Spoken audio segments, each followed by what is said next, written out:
Guys, I don't even know where to start.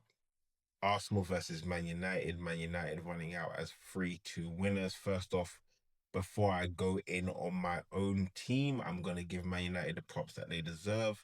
Back-to-back wins against Man City and Arsenal. Michael Carrick doing the business. Again, salute to you guys. Set your team out perfectly disciplined in all ways, countered well, pressed very, very well.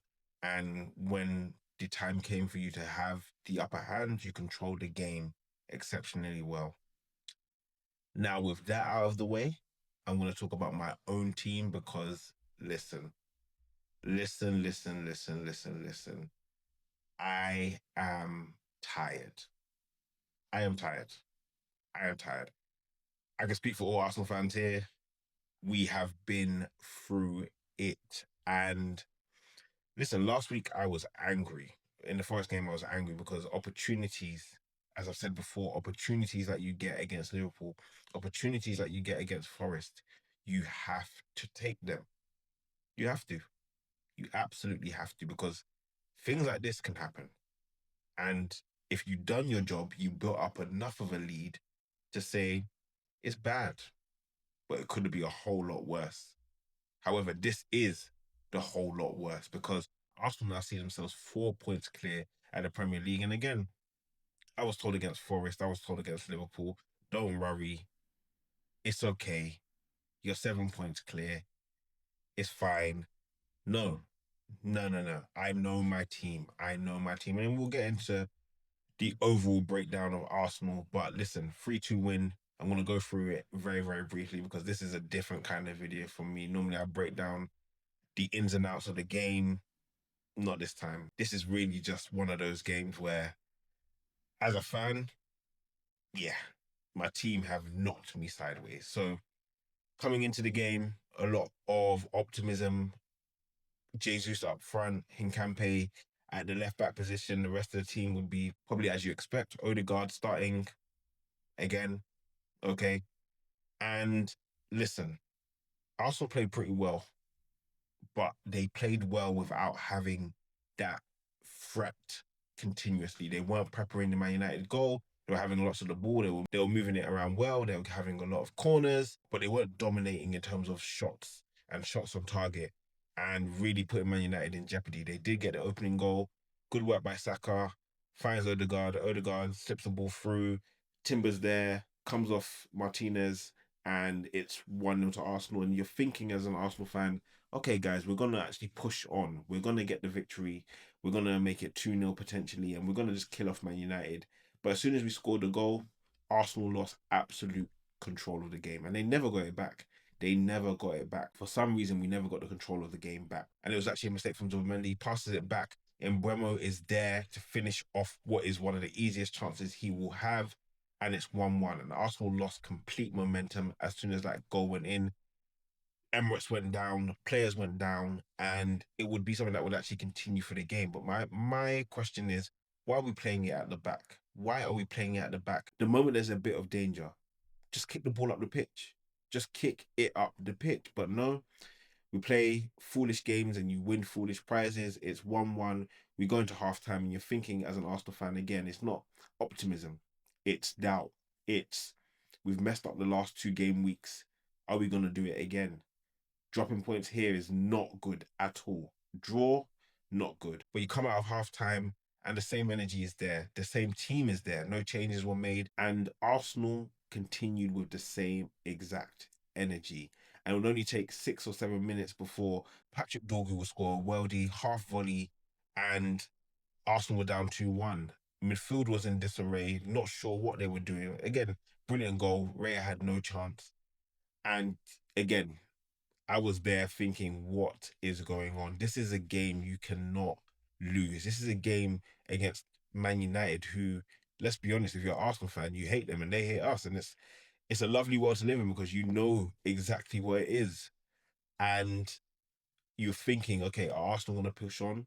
I'll be honest, my head was down. I was thinking, nah, we're not, because you could see in the team's nature that they weren't clicking. And Mikel makes 4 subs, brings off Jesus, which, listen, poorer than poor. I'm sorry. Like the goals against Inter Milan, great. The goals you can score outside of the Premier League, fantastic, or when the game's done. But when we need you to step up, you're not there. And you're playing at sometimes as deep as our defensive midfielder. I'm confused as to how he's had such a poor spell with Arsenal, but yet so highly rated by many. And again, he's a good footballer. He was special when he first came to Arsenal, but 4 years in, you're talking about someone who scored 19 goals in 78 games. Not good enough. Captain Martin Odegaard comes off, hooked off once again. Why was he starting? Why was he starting? Not good enough from him, and it hasn't been good enough for a long while. Not only just this season, but last season as well. I haven't seen enough from him to say this is my captain and this is someone I will continuously back. Eze should have probably started, in my opinion. He comes on.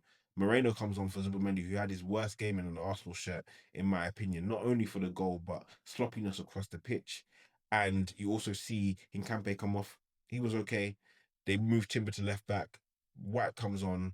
Gyökeres is on. Eze is on. Moreno is on. And that was on around, I don't know, the 50th, 60th minute. Made not one bit of a difference for around 20 plus minutes. Didn't make a difference. Did not make a difference. And Arsenal, I was thinking, okay, 2-1, we're not going to come back. We're not going to come back. But Moreno scores a goal from a header from a corner, 2-2. And now you're thinking, Arsenal, okay, you've brought me back in. You've brought me back into the game. We're going to catch life. We're going to either take the draw, which isn't great, or we're going to push on for the victory, which would be amicable and show some championship like determination. We get neither of those things because Cunha would score an absolute banger. Great goal from him. Buries Ray again, who does not have a chance. The midfield is nowhere to be seen. The pressure is nowhere to be seen. And Man United run out as 3-2 winners. And again, hats off to them.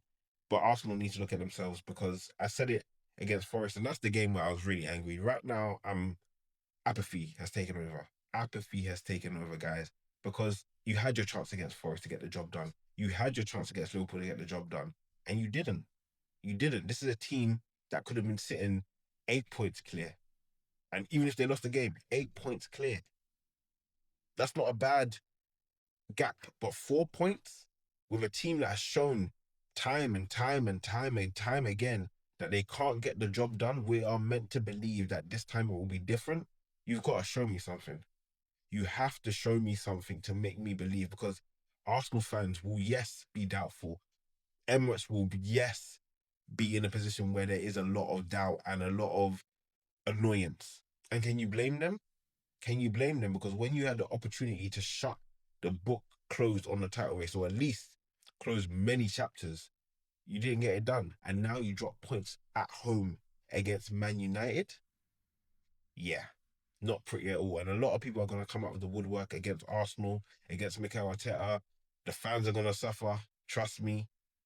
But listen, this is the position that the team has left us in because you need to get the job done. Careless mistakes, errors, people thinking that this is a game. This is not a game. There's times to play. This is not one of them. This is not one of them. And so I look at Arsenal and I say, are you serious about winning the Premier League? Are you actually serious? Because you've got no players with 10 Premier League goals. Is this a team that's actually going to win the league? Really? Are they able to drag games out and get the job done? Earlier in the season, I saw that. Right now, I'm not. I'm not. In the last 3 games, we scored 2 goals. One was an own goal today.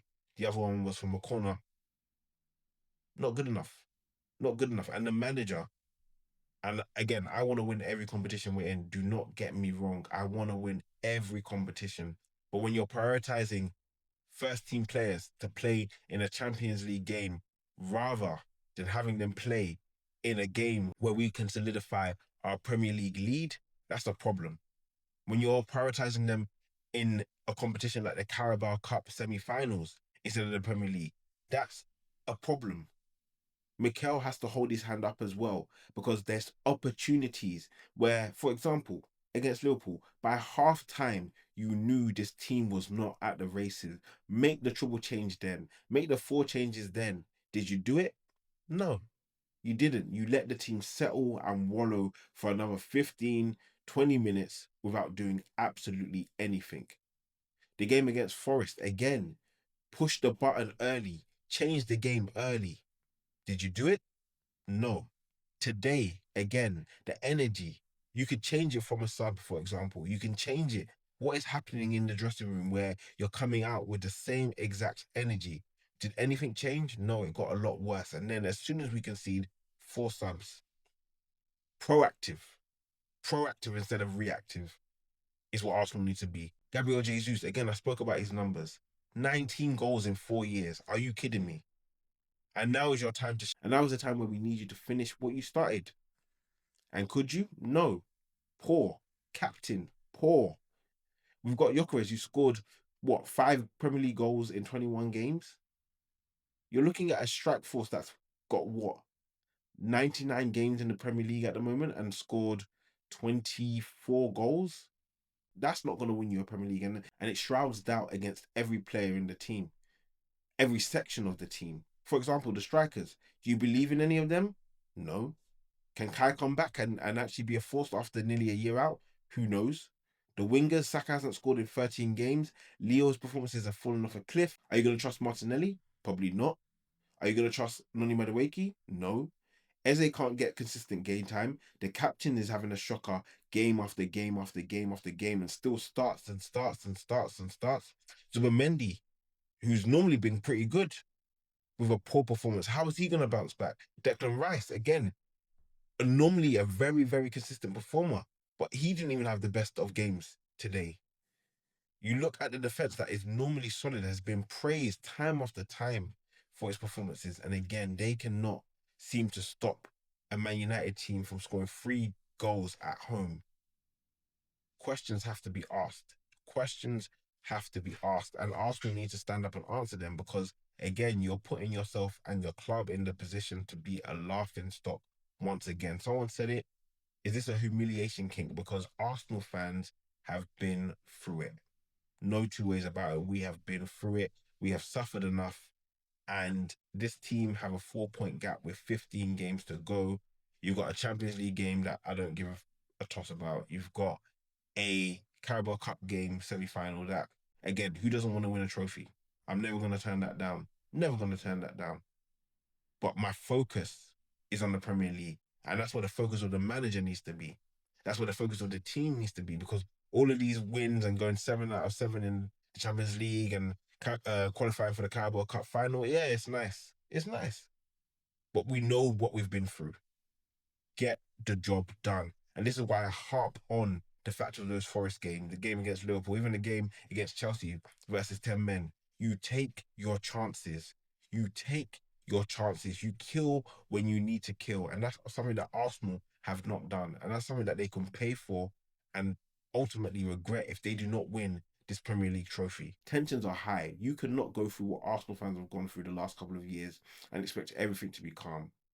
20 plus years without winning the Premier League, you cannot be calm. For a team that should have standards, for a club that should have standards, the job needs to get done.